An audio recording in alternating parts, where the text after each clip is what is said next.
My name is Jessica. I'm 25 years old and I come from a small town in Brazil. It's a quiet and peaceful place, surrounded by nature, with narrow streets, old buildings, and the kind of friendly neighbors who always greet you with a smile. Even though I enjoy living here, something inside me has always longed for more. I've always dreamed of experiencing the world beyond my town, stepping into a place where everything is different, where there are endless opportunities to grow, explore, and learn. My dream is to go to a big city like New York, a place that seems so full of life and promise. But for now, my days are spent studying English at a small local school. A school where everyone knows each other, and my teacher often tells me that I'm doing great. She says to me, "Jessica, you're very good at English. You should consider studying in another country." Her words fill me with excitement and a little bit of hope, and I begin to imagine myself in a faraway place, living the adventure I've always wanted. As my teacher's words echo in my mind, I can't help but daydream about New York. I picture myself walking along the bustling streets, surrounded by the energy of the city. The thought of learning in a real classroom, speaking English every day, and becoming part of something bigger than my small town fills me with excitement. I imagine the bright lights, the tall skyscrapers, and the endless opportunities waiting for me there. It feels like the perfect place to chase my dreams, a city full of life and chances for someone like me. Then one day, a woman visits our town. She's from a big city in Italy, and her confidence immediately stands out. She tells us about a school in New York, describing it as a place where students learn English quickly and efficiently, and how so many people have loved their experience there. As she speaks, I feel a spark of hope. She shows me pictures of happy students, smiling as they sit in classrooms, and something in her eyes tells me that this might just be the opportunity I've been waiting for. The woman's words feel like a promise, and I'm filled with excitement. She tells me how amazing the school is, how many students have come from all over the world to study there, and how quickly they improve their English. She shows me more pictures, this time of students laughing, learning, and exploring the city. "You can study here too," she says. "I can help you." My heart races. This feels like the opportunity I've been dreaming of. It all seems too perfect, too good to pass up. Without hesitation, I accept her offer. She hands me a few forms to fill out and says I'll need to pay the school fees up front. "Don't worry," she assures me, "I'll take care of everything." She seems so kind and professional, and I trust her completely. I don't stop to think about the risks or what might go wrong. All I can think about is the future ahead of me, a future in New York. This is my chance, and I'm ready to take it. When I share my plan with my parents, their excitement is nowhere near mine. My father, with a worried look, shakes his head and says, "Jessica, New York is dangerous. You don't know anyone there." My mother, although caring, seems doubtful too. "Are you sure about this woman? Do you really trust her?" "Be careful, Jessica." I listen to their concerns, but my mind is already set. This is my dream, I tell them. I want to study English. I want to learn, and I want to grow. "I'm going," my father sighs, looking worried. "Dreams are good," he says, "but you need to be careful. What if something goes wrong?"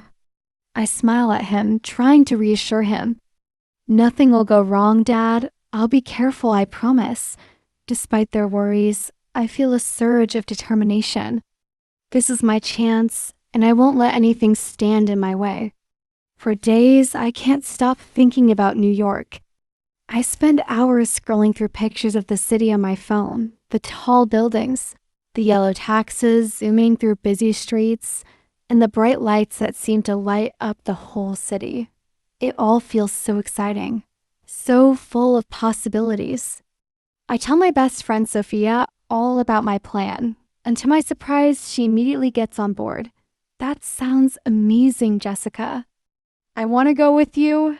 Let's go together." Her words make me feel even more certain about my decision. Sophia is my best friend, and I know that with her by my side, I'll have the support I need to face whatever comes. We start making plans together, dreaming about the future, and the excitement builds with each passing day. I feel ready to take the first step toward this new adventure. My parents are still concerned, but I tell them this is my chance. I'll be safe, I promise. I don't know what lies ahead, but I feel brave and determined. New York, here I come. The days pass quickly, and before I know it, the day of our flight arrives. Sophia and I wake up early, full of excitement. My parents take us to the airport, and the ride there is quiet, filled with nervous energy. My mother looks at me, her eyes full of worry, and says, "Jessica, please call us when you land. Promise me." I hug her tightly and reassure her, "I will, Mom. Don't worry." At the airport, everything feels bigger and faster than anything I've ever experienced. The lines, the announcements, the rush of people all make me feel a bit overwhelmed, but Sophia is by my side, and that makes it better. We check in, get our tickets, and go through security. My heart is racing with excitement. As we find our gate, I turn to Sophia and say, "We're really doing this." "We're going to New York." She smiles and nods, her excitement matching mine. The adventure is about to begin. When it's finally time to board the plane, a mix of emotions washes over me: excitement, nervousness, and even a little fear. I wave goodbye to my parents one last time, my heart heavy with the thought of leaving home. Sophia and I walk onto the plane, and I can't help but feel like everything is changing in this moment. As I sit down and buckle my seatbelt, my thoughts race. This is it, the start of my dream. I glance at Sophia, who looks just as excited as I feel, and for a moment it feels like we're about to embark on the greatest adventure of our lives. We're flying to New York, and nothing feels more real than this. The plane begins to move, and as we lift off from the ground, I feel a rush of excitement mixed with the weight of leaving everything behind. It's all happening, and I'm ready. As the plane ascends, I press my face against the window and watch as the airport grows smaller and smaller below us. The city I've dreamed of is out there, just waiting for me. My heart races with excitement, but a small part of me still feels nervous. I turn to Sophia, who's sitting next to me, and whisper, "We're really going to New York, aren't we?" She smiles and nods, her eyes shining with the same excitement I feel. The plane is a little bumpy, but I don't mind. I'm too busy imagining what's waiting for us in the city. We settle in as the flight attendants bring snacks and drinks, and I try to focus on the movie playing in front of me. The English subtitles on the screen are a good opportunity for practice, so I pay close attention. Sophia laughs at something in the movie, and I smile too, but deep down, all I can think about is what comes next. I feel a mix of anticipation and uncertainty. New York is so close now. As the flight continues, I try to focus on the movie, but my mind keeps drifting back to New York. Everything feels like a dream. The city I've imagined for so long is just hours away, and I can hardly believe it. I glance out the window again, watching the world below us. The clouds seem so close, and for a moment I feel like I'm floating in another world. Sophia and I talk about what we'll do when we finally land Times Square, the Statue of Liberty, and, of course, trying the famous New York pizza. We laugh and share our plans, feeling the excitement build as the hours go by. But as much as I'm looking forward to everything, I can't shake off a feeling of tiredness. The flight is long, and with each passing hour, my excitement starts to turn into exhaustion. I close my eyes for a moment, hoping to rest, but the seat is uncomfortable, and I can't seem to sleep. Still, I keep my focus on the future ahead, knowing that no matter how tiring this journey is, it's all worth it to get to New York, Hours pass, and the flight feels like it's never ending. My eyes feel heavy, but I can't stop thinking about everything I'm about to experience. The thought of stepping onto New York streets, seeing the bright lights of Times Square, and breathing in the energy of the city keeps me going. Eventually, I drift into a light sleep, my head resting against the window. The next thing I know, Sophia is gently shaking me. "Jessica, look," she says excitedly. I open my eyes and peer out the window, my heart skipping a beat. Below us, I see the twinkling lights of New York City stretching far and wide. It's dark outside, but the city is alive, glowing with possibility. My breath catches in my throat. We're almost there. This is real. This is happening. I look at Sophia, her eyes wide with wonder, and I whisper, "We're almost there. The excitement I feel now is overwhelming, and I can't wait to finally set foot in the city I've dreamed of for so long." The plane begins its descent, and I feel my excitement building again. My heart races faster with every passing second as we get closer to the ground. I glance at Sophia, and we share a look of anticipation. We both know that everything we've dreamed about is just moments away from becoming real. The plane finally touches down with a gentle thud, and the whole cabin erupts in applause. It feels surreal. As we exit the plane, I can't stop smiling. We made it. I look at Sophia, my voice filled with awe as I say, "We're really in New York." The airport is bustling, full of people speaking in a language that is now becoming familiar to me. The signs are in English, and everything around me feels so new, so different. The excitement is almost overwhelming, but at the same time, I feel ready. I take a deep breath, and as we walk through the terminal, I remind myself that this is the start of my dream. New York City is right in front of me, and there's so much more to discover. As we step out of the plane, the energy of New York hits me instantly. The airport is buzzing with people. The sounds of different languages fill the air, and everything feels bigger than I imagined. The signs are flashing in bright lights, and everyone seems to be in a rush, walking quickly through the halls. Sophia and I follow the crowd, still processing the fact that we're finally here. I look around, trying to take it all in. The fast-paced environment is overwhelming, and for a moment I feel a little out of place. But then I remind myself that this is what I wanted. This is where I'm meant to be. I try to focus on our next step, getting to the address the woman gave me. The excitement starts to build again. I tell Sophia, "We're going to see the school soon." She nods enthusiastically, but I can tell she's feeling the same mixture of excitement and uncertainty. Together, we find our way to the taxi stand and climb into a cab, our hearts racing as we drive through the city. The tall buildings, the yellow taxis, and the endless streets of New York make me feel like I'm in a movie. We're almost there. The taxi ride feels like a blur of excitement and nervousness. As we drive through the busy streets of New York, the city's energy surrounds us.